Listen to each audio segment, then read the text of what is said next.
Hello guys, the boy സീരീസിന്റെ അവസാന episode കണ്ടിട്ട് നിങ്ങൾക്ക് എന്തു തോന്നി? ഭയങ്കര ഹൈപ്പോടെ കാത്തിരുന്ന ഫിനാലെ, പക്ഷേ പ്രതീക്ഷിച്ച അത്രയും വന്നില്ല എന്ന് ഒരുപാട് പേര് പറയുന്നുണ്ട്. അതിന്റെ പ്രധാന കാര്യങ്ങൾ എന്തൊക്കെയാണെന്ന് നമുക്കിന്ന് നോക്കാം. പൊതുവെ പറഞ്ഞാൽ ലാസ്റ്റ് എപ്പിസോഡ് കണ്ടപ്പോൾ ഒരു വൗ ഫീൽ കിട്ടിയില്ല. തുടക്കത്തിലുണ്ടായിരുന്ന ടെൻഷൻ അവസാനത്തേട്ട് എത്തുമ്പോൾ ഫുൾ എനർജിയായി മാറാതെ കുറച്ച് ഫ്ലാറ്റ് ആയ പോലെ തോന്നി. ലാസ്റ്റ് എപ്പിസോഡൊക്കെ വെച്ച് നോക്കുമ്പോൾ സീസൺ 3യുടെ ലാസ്റ്റ് എപ്പിസോഡിലോട്ട് വരുമ്പോൾ സോൾജർ ബോയും ബില്ലി ബുച്ചറും ഹോംലാൻഡറിനൊക്കെ ആ ഫൈറ്റിന്റെ ആ ഒരു ഫീലൊന്നും ഈ ലാസ്റ്റ് എപ്പിസോഡ് എത്തിയപ്പോൾ കിട്ടിയില്ല. ഹോംലാൻഡറിന്റെ സീൻസിലൊക്കെ ഇമ്പാക്റ്റ് ഉണ്ടായിരുന്നു, പക്ഷെ എക്സ്പെക്റ്റഡ് ലെവലല്ല. അയാളുടെ പ്രസൻസ് ഫുൾ പവറിൽ വന്നെങ്കിലും ഫിനാലയിൽ ഓഡിയൻസ് കാത്തിരുന്ന വലിയൊരു എക്സ്പ്ലോഷൻ മൂവ്മെന്റ് കുറവായിരുന്നു. ബാക്കിയുള്ള സീസൺസ് പോലെ തന്നെ ബുച്ചറിന്റെ ആർക്ക് ഇൻട്രസ്റ്റിംഗ് ആയിരുന്നു, പക്ഷെ ഇമോഷണൽ പഞ്ച് കുറച്ചു. അവന്റെ anger, guilt, break down scenes സ്റ്റോറിയുടെ കോറായിരുന്നു. എൻഡിങ്ങിൽ അത് വലിയ പേ ഓഫായി മാറിയില്ലെന്ന് പലർക്കും തോന്നി. കുറച്ചുകൂടെ ബെക്കയുടെയും അതേപോലെ അങ്ങനത്തെ കുറച്ചുകൂടെ മൂവ്മെന്റ്സ് ഒക്കെ കാണിച്ച് ആ ഒരു ഫൈറ്റ് നിർത്താറുന്നു തോന്നി. അത് കണ്ടപ്പോൾ ടീം സീൻസ് ഒക്കെ ഉണ്ടായിരുന്നു, പക്ഷേ മെമ്മറബിൾ പേ ഓഫ് കുറവായിരുന്നു.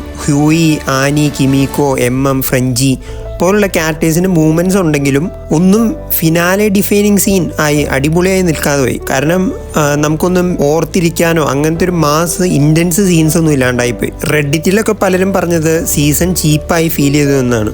സെറ്റ്സ്, കോസ്റ്റ്യൂംസ്, ഓവറോൾ ലുക്ക് മുമ്പത്തെ പോലെ പോളിഷ്ഡ് തോന്നിയില്ലെന്ന് ചില വ്യൂവേഴ്സ് പറഞ്ഞു. ചിലർക്ക് തോന്നിയത് സ്റ്റോറി റഷ് ചെയ്ത പോലെ തോന്നി. വലിയ ബിൽഡപ്പ് ഉണ്ടാക്കി അതിനുശേഷം സീൻസ് വേഗത്തിൽ കടന്നുപോയി. അതുകൊണ്ട് ഇമോഷണൽ വെയിറ്റ് നഷ്ടമായി. ശരിയാണ്, V1 കിട്ടിയ ഒരു ഹോംലാൻഡറിന്റെ ഒരു പൊട്ടൻഷ്യലൊക്കെ കാണാമെന്ന് ഓർത്തിട്ടൊന്നും അതിലോട്ടൊന്നും കഥ കൊണ്ടുപോയേയില്ല. ഈ സീസൺ ലാഗാർന്നെങ്കിലും അവസാനത്തെ എപ്പിസോഡ് 2 അവറിന് മുകളിൽ കൊടുത്ത് അടിപൊളിയാക്കുമെന്നാണ് ഓർത്തത്. അതേപോലെ ബുച്ചറും ബാക്കി സൂപ്സും തമ്മിലൊരു ഫൈറ്റും എക്സ്പെക്ട് ചെയ്തിരുന്നു, അതും കിട്ടിയില്ല. സീരീസ് കാര്യം പറഞ്ഞാൽ കിടുവായിരുന്നു, പക്ഷെ ഫിനാലെ പ്രതീക്ഷിച്ച അത്രയും വന്നില്ല. നിങ്ങൾക്ക് എന്താണ് ഫിനാലെ കണ്ടപ്പോൾ തോന്നിയത്? നിങ്ങളുടെ മൈൻഡിലെ ഫൈനൽ എപ്പിസോഡ് എങ്ങനെ ആയിരുന്നു? കമന്റിൽ തൂക്ക്. ഇപ്പോൾ വീഡിയോ ഇഷ്ടപ്പെട്ട സബ്സ്ക്രൈബ് ചെയ്യാൻ മറക്കല്ലേ.